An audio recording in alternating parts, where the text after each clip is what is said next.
Class 9 definite question মানছে 286 page আমরা খুলে নিয়েছি। আর এই 286 পেজে আমাদের স্টোরি রাইটিংয়ের যে 13 নম্বর স্টোরিটা আছে, এই 13 নম্বর স্টোরিটা আজকে আমি তোমাদেরকে সলভ করে দেবো। কারণ তোমাদের মধ্যে থেকে একজন ফ্রেন্ডস আমাকে কমেন্ট করেছো যাতে এই নিউটন এবং তার কুকুর সম্বন্ধে যে গল্পটা আছে সেটা যেন আমি তোমাদেরকে ভালোভাবে লিখিয়ে দিই। তো চলো সময় নষ্ট না করে ভিডিও শুরু করা যাক। তবে তার আগে অবশ্যই চ্যানেলটিকে সাবস্ক্রাইব করে পাশে থাকা বেল আইকন প্রেস করে দিও আর অল বাটনটা অন করে দিও যাতে আমি ভিডিও আপলোড করার সাথে সাথে তোমাদের কাছে নোটিফিকেশন চলে যায়।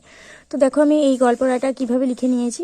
এখানে প্রথমে আমি দ্য মার্সিনেস অফ নিউটন বলে হেডিং করেছি। গল্পের নাম হচ্ছে নিউটনের দয়াশীলতা।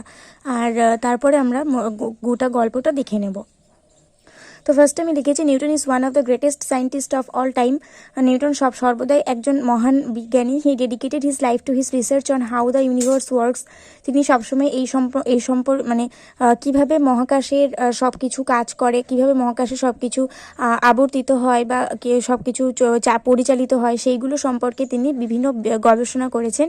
He use to write the findings of his research work on pieces of paper.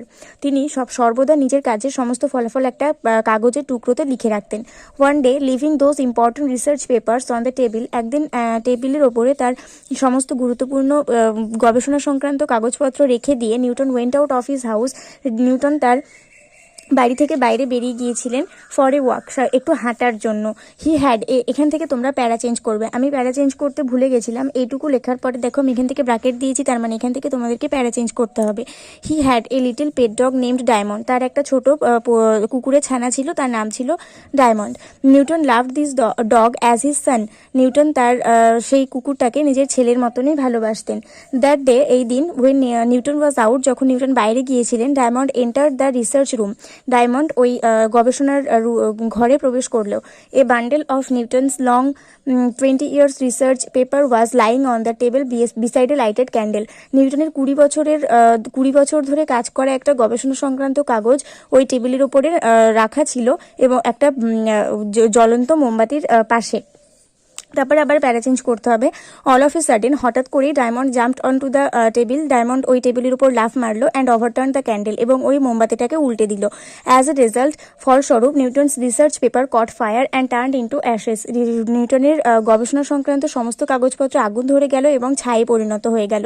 After a while, when Newton return to his study, যখন নিউটন কিছুক্ষণ পর নিজের গবেষণার কাছে ফিরে আসলেন, and saw the misdeed done by his dog, এবং যখন তিনি নিজের কুকুরের দ্বারা কৃত ওই ভুলটা দেখলেন, হি বিকেম রিমোর্সফুল, তিনি বিমর্ষ হয়ে পড়লেন।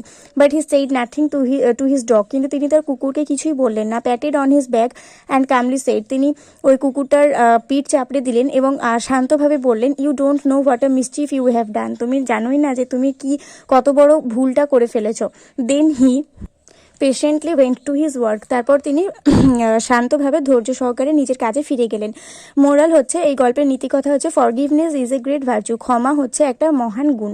তো এই ছিল আমাদের এই স্টোরিটা। আশা করছি স্টোরিটা তোমাদের কাছে অনেকটা উপকারী হয়ে উঠবে। তো ভিডিওটাতে একটা করে লাইক করে দিও, বন্ধুদের সঙ্গে অনেক অনেক শেয়ার করে দিও। নেক্সট ভিডিওতে তোমাদের সঙ্গে দেখা হবে। ততক্ষণ পর্যন্ত সবাই ভালো থাকো, সুস্থ থাকো, মন দিয়ে পড়াশোনা করতে থাকো।